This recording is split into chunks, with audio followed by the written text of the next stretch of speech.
Ilmu falak merupakan salah satu cabang dalam disiplin ukur. Ia merupakan ilmu tentang lintasan benda-benda di langit seperti matahari, bulan, bintang dan planet-planet. Ilmu falak iaitu satu bidang yang amat luas. Ia merangkumi kajian waktu solat, takwim, arah kiblat, gerhana matahari dan bulan, kejadian pasang surut, pergerakan angin dan awan, serta fenomena-fenomena astronomi. Contohnya dalam kita menentukan arah kiblat, di mana terdapat berbagai kaedah-kaedah dalam menentukan arah kiblat, seperti dalam kaedah bayang-bayang, di mana kita menggunakan matahari untuk menentukan arah kiblat. Tetapi andainya tiada matahari, waktu malam, kita boleh menggunakan kedudukan bintang pada buruj tertentu, di mana bintang juga memberi peranan untuk menentukan arah kiblat. Sebagai contohnya adalah bintang berikut.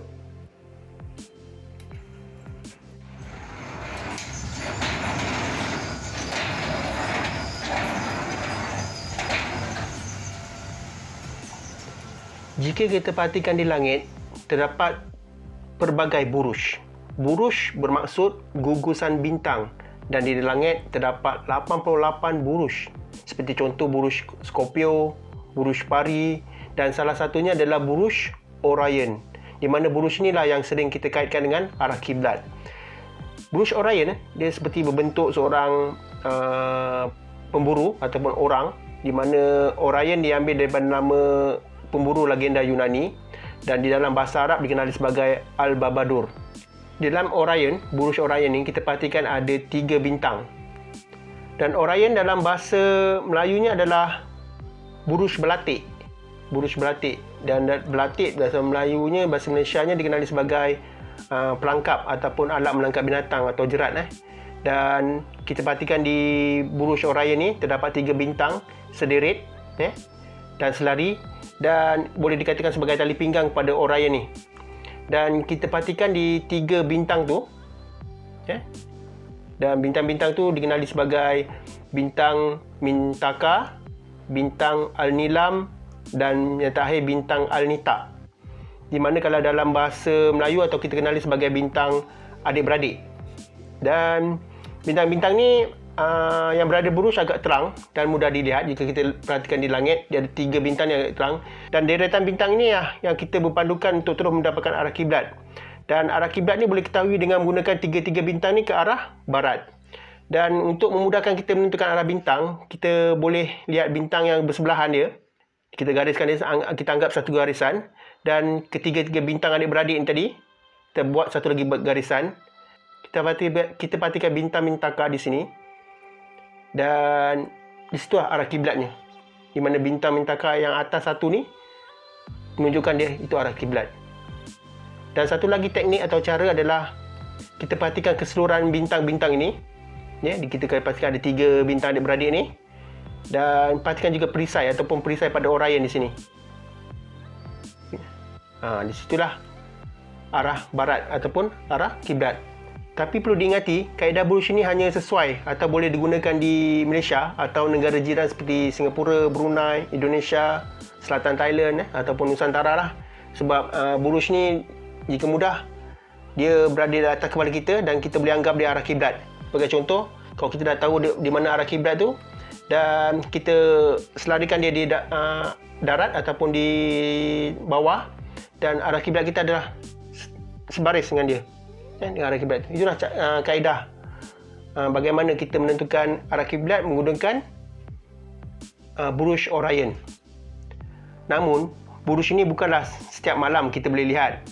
Ia bergantung pada keadaan langit, cuaca, dan paling penting ada 6 bulan di mana buruj ini kita boleh lihat dengan jelas di Malaysia, iaitu pada bulan Januari, Februari, Mac, dan Oktober, November, dan Disember. Di mana pada waktu itulah bintang ini kita boleh kelihatan di waktu malam ataupun di awal pagi. Manakala pada bulan-bulan lain tu dia berada pada waktu siang dan kita tidak dapat lihatnya dengan jelas. Berikut adalah beberapa kaedah dalam kita menentukan arah kiblat, di mana sebelum ni yang kita bincangkan atau kita ceritakan ia berpadukan buruj Orion, di mana yang lain-lain kaedah adalah seperti berpandukan bintang Qutbi ataupun bintang kutub, dikenali sebagai bintang Polaris, di mana bintang ni menunjukkan arah utara. Jika di Malaysia, dengan mengetahui kedudukan utara, maka kita akan dapat menentukan arah barat, seterusnya arah kiblat. Dan kaedah seterusnya adalah kaedah berpandukan matahari terbenam, di mana pengetahuan ataupun perbezaan azimut matahari terbenam dengan azimut kiblat amat penting bagi menentukan arah kiblat. Matahari berubah-ubah, iaitu daripada 6 bulan ke utara dan 6 bulan juga ke selatan. Seterusnya, satu lagi kaedah iaitu kaedah matahari istiwa di Kaabah ataupun dikenali sebagai peristiwa istiwa Adzam. Di Malaysia, peristiwa ini akan berlaku 2 kali setahun, iaitu pada 28 Mei iaitu pada jam 5.16 petang, dan satu lagi pada 16 Julai jam 5.28 petang. Pada masa ini, matahari betul-betul atas Kaabah, dan apabila peristiwa ini berlaku, bayang-bayang atau objek akan jatuh di sebelah timur dan arah kiblat ialah arah yang menghala ke barat. Satu lagi kaedah adalah kaedah tradisional, iaitu menggunakan tongkat istiwa, di mana kaedah ini adalah bagi mendapatkan arah utara dan selatan bagi sesuatu tempat. Dengan kaedah ini, kita mengambil kedua-duanya, sekurang-kurangnya 2 bacaan, iaitu bagi 2 bayang dan sebelum dan selepasnya matahari istiwa. Khususnya, kaedah menggunakan rubuk mujayah merupakan satu kaedah tradisional bagi mendapatkan arah kiblat, dan ia digunakan sejak berkurun lamanya. Alat ini direka oleh seorang ahli falak dari Syria. Seterusnya, penggunaan kompas. Penggunaan kompas alat yang mudah diperolehi, tetapi perlu digunakan dengan cara yang betul kerana ia amat sensitif dengan tarikan magnetik. Umumnya, arah kiblat Malaysia ke Kaabah dalam lingkungan 290 darjah hingga 292 darjah. Dan satu lagi adalah kaedah menentukan arah kiblat menggunakan smartphone, di mana banyak perisian yang boleh di download secara percuma dan kita juga sering menggunakannya. Untuk semakan, adalah disyorkan pergi ke mana-mana masjid dan kita gunakan aplikasi ini, adakah betul atau tidak ia menunjukkan ke arah kiblat. Dan boleh juga kita buat semakan aplikasi ini sewaktu terjadinya peristiwa istiwa Adzam. Begitulah beberapa kaedah dalam kita menentukan arah kiblat dengan berpandukan bintang, matahari dan sebagainya. Ilmu falak merupakan ilmu yang terawal digunakan oleh manusia, terutamanya umat Islam dalam kehidupan seharian mereka. Ia telah berkembang sejak kehadiran manusia di muka bumi, kerana manusia ingin mengetahui kejadian-kejadian alam, pertukaran siang dan malam, pergerakan matahari, fasa bulan dan lain-lain. Bayangkan pada zaman dahulu dengan tiadanya GNSS ataupun GPS, bagaimana mereka mencari lokasi atau penentu dudukan? Sekarang semuanya dengan satelit. Nak cari ataupun nak pergi satu tempat dengan satelit. Tetapi sedar atau tidak, sebenarnya matahari, bulan dan juga bintang adalah satelit kepada kita. Ia boleh dikenali sebagai satelit semula jadi. Banyak juga perkara-perkara berkaitan falak yang ditafsirkan atau diceritakan dalam surah-surah di dalam Al-Quran.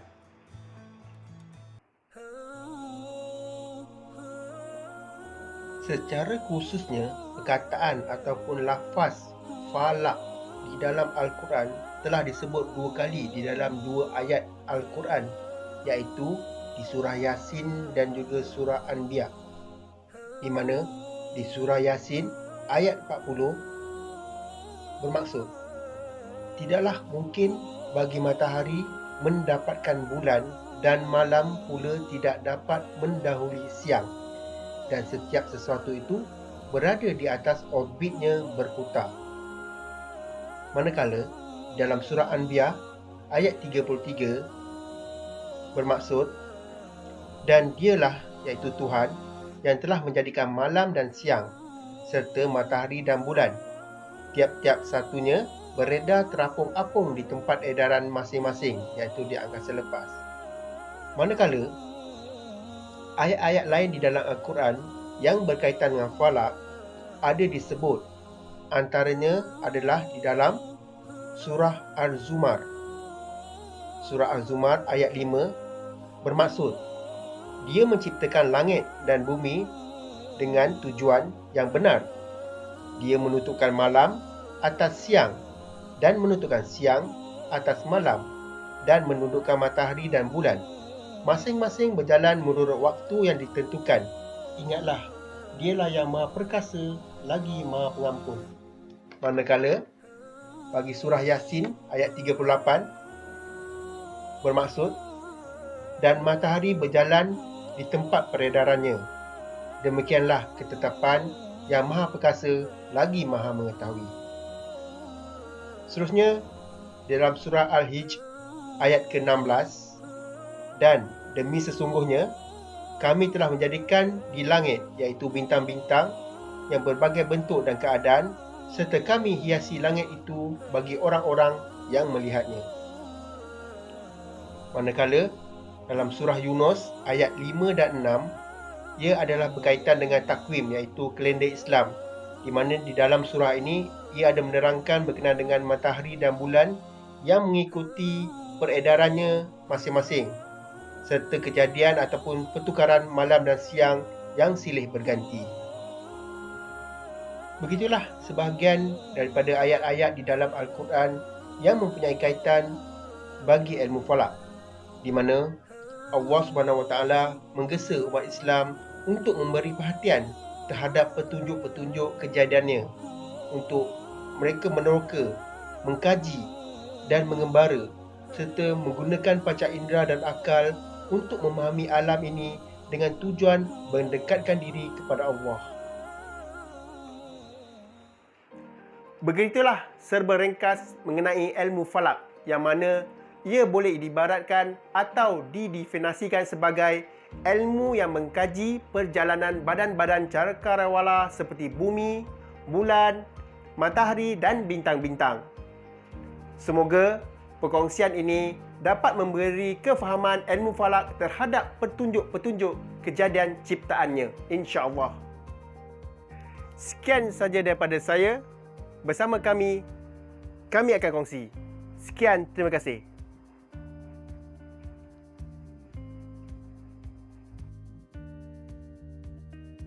إن في خلق السماوات والأرض واختلاف الليل والنهار لآيات لأولي الألباب الذين يذكرون الله قياما وقعودا وعلى جنوبهم ويتفكرون في خلق السماوات والأرض ربنا ما خلقت هذا باطلا سبحانك فقنا عذاب النار